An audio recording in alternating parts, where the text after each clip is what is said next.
근데 사실은 제가 아까 법의학이란 무엇이냐고 우리 중심철수께서 저한테 물으셨는데 그때 대답해 드렸듯이 법률의 시행에 있어서 저희가 도움을 드리는 거지 직접 저희가 뭐 현장에 나가서 물론 가끔은 현장에 나갑니다. 시신을 어떤 상태인지 모르고 시신에 대해서 조언을 드리기 위해서 나가고 시체 감정서와 또는 뭐 사망진단서 쓰기 위해 나가긴 하지만 직접 수사를 하는 건 아니라는 거. 그래서 많은 사람들이 이런 생각을 합니다. 법의학은 타살만 하는 거 아니냐고. 우리나라 인구가 얼마나 되죠? 5천만. 네, 5천만이 좀 넘습니다. 1년에 몇 명이나 사망하실 것 같나요?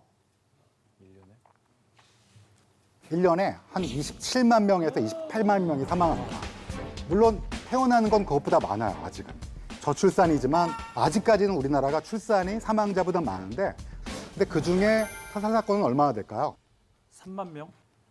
28만 명 중에 3만 명이 타살이면 아마 그 엘살바도르나 아니면 베네수엘라를 훌쩍 뛰어넘는 거 그렇게 많지는 않고요.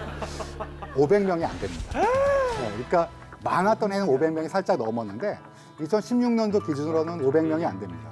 그러니까 우리나라 인구가 5천만 명으로 계산하면 사실은 5,100만 명이 조금 넘었지만 5천만 명으로 계산하면 1년에 10만 명당 한 명이 안 돼요. 0.7에서 0.9를 왔다 갔다 합니다.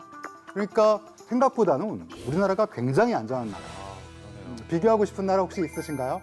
미국 한번 비교해 볼까요? 미국은 꼭 비교해 보고 싶잖아요, 항상. 선진국이니까. 그러면 얼마나 될까요?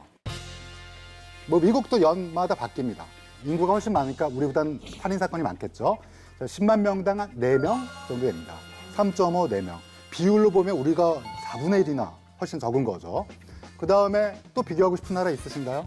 영원한 숙적. 일본? 네, 일본. 근데 일본 우리보다는 좀 낮아요. 그러니까 일본도 0점대고 일본, 대만, 극동아시아 쪽에 나라들이 좀 안전하고요. 그 다음에 저기 여러분 뭐 북유럽 이런 쪽이 좀 안전합니다. 근데 이제 조금 혼란스러운 나라는 중남미가 굉장히 좀 위험합니다. 특히 중미 지역이 제가 아까 말씀드린 베네수엘라라든지 뭐 엘살바도르, 온두라스 이런 나라들은 10만 명당 40명, 50명 이렇게 됩니다. 우리나라는 10만 명당 한 명이 안 되는데 1년에 생각보다 굉장히 문제가 있죠. 아까 말씀드렸다시피 법의학자가 몇 명이라고요, 우리나라에? 50명. 50명쯤 됩니다.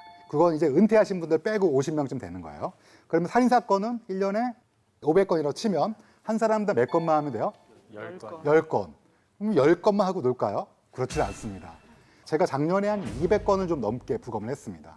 근데 제가 한 사건 중에 물론 살인사건도 있었지만 대부분 어떤 사건이냐? 원인을 알 수 없는 죽음 더하기 자살건이 많습니다. 아니 자살을 왜 부검하냐 그러는데 진짜 자살인지 아닌지는 사실은 알기가 좀 어렵지 않겠습니까? 그러니까 사인을 명확히 해주는 국가 서비스의 마지막은 이 사람이 왜 죽었는지 알고 이 사람의 사망 원인을 정확히 판단해서 살아있는 사람한테 적용을 하는 겁니다. 어떻게 적용을 할까요? 만약에 암으로 돌아가신 분이 많으면 우리의 한정된 세금을 어디다 써야겠어요? 암 예방이라든지 암 치료를 위해서 써야 되고 만약에 우리나라가 치안이 불안하다, 타살이 많다, 그렇지 않다고 말씀드렸지만 그렇다면 치안 쪽에 좀 더 많은 투자를 해야 되고 뭐 이런 자원의 재분배가 이루어져야 되기 때문에 개인적으로나 국가적으로 중요한 문제입니다.